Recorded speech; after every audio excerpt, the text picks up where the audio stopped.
Discover the incredible story of the Lockheed U-2 Dragon Lady, the legendary American spy plane that flew higher than any defense system during the Cold War.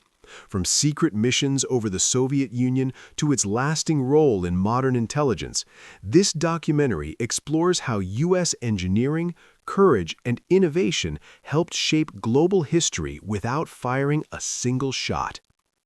In the early 1950s, American leaders understood a painful reality. The nation was nearly blind. The last reliable photographs of Soviet territory dated back to World War II. Modified bombers sent near Soviet airspace were slow, vulnerable, and frequently intercepted by MiG fighters. The memory of Pearl Harbor still haunted Washington, and the idea of a surprise nuclear attack was no longer hypothetical, it was a strategic possibility. U.S. policymakers reached a clear conclusion. Without accurate intelligence, deterrence was impossible, strategy was guesswork, and peace could not be guaranteed. America needed a way to see its adversary clearly before history repeated itself in a far more devastating form. The solution did not come from larger bombs or more missiles, but from a radical idea that bordered on the impossible. If Soviet defenses could not be defeated horizontally, they would be bypassed vertically. In 1953, while many believed such a concept violated the limits of physics, a small team at Lockheed's secretive Skunk Works division accepted the challenge. Led by the legendary engineer Clarence Kelly Johnson, they designed an aircraft stripped of weapons, armor, and excess weight, pushing every component to its absolute limit. The goal was singular and uncompromising: extreme altitude. The result was the Lockheed U-2, an aircraft that looked fragile, almost delicate, but could climb above 70,000 feet, higher than any interceptor or missile system of its time. When the U-2 entered operational service in 1956, it took pilots into an environment where aviation barely functioned. At those altitudes, the margin between controlled flight and catastrophic failure was razor-thin, a region pilots called coffin corner, where a few knots of airspeed separated a stall from structural breakup. Pilots wore pressure suits similar to those later used by astronauts, breathed pure oxygen before takeoff, and flew missions lasting up to 10 hours in complete isolation. Every flight carried enormous risk. If a U-2 went down, rescue was unlikely, capture was probable, and survival was uncertain. Yet mission after mission, American pilots climbed into the cockpit and went higher than anyone before them.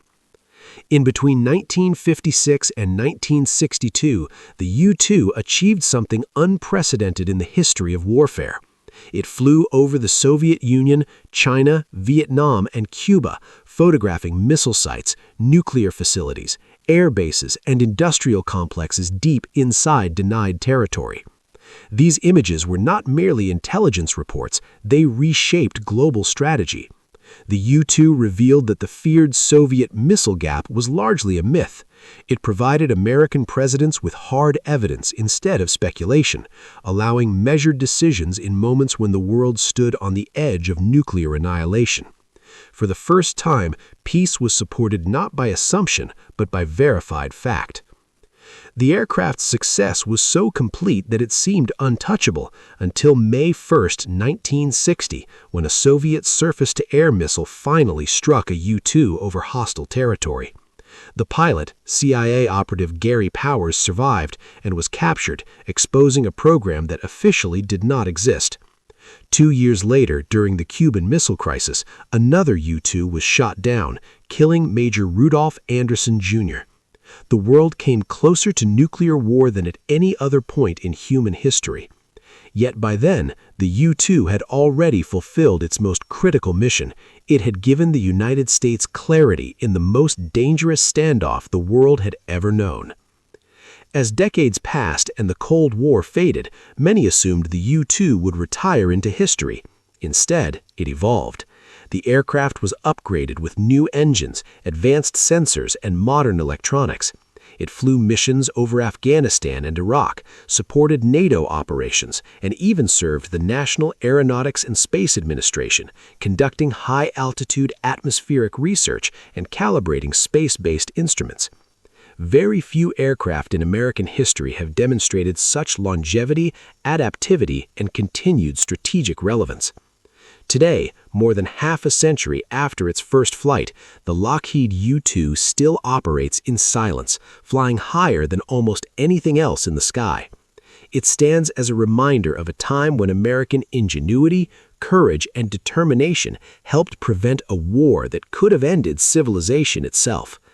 The Dragon Lady was never built to be admired. She was built to protect. And in doing so, she became one of the greatest achievements in the history of American military aviation.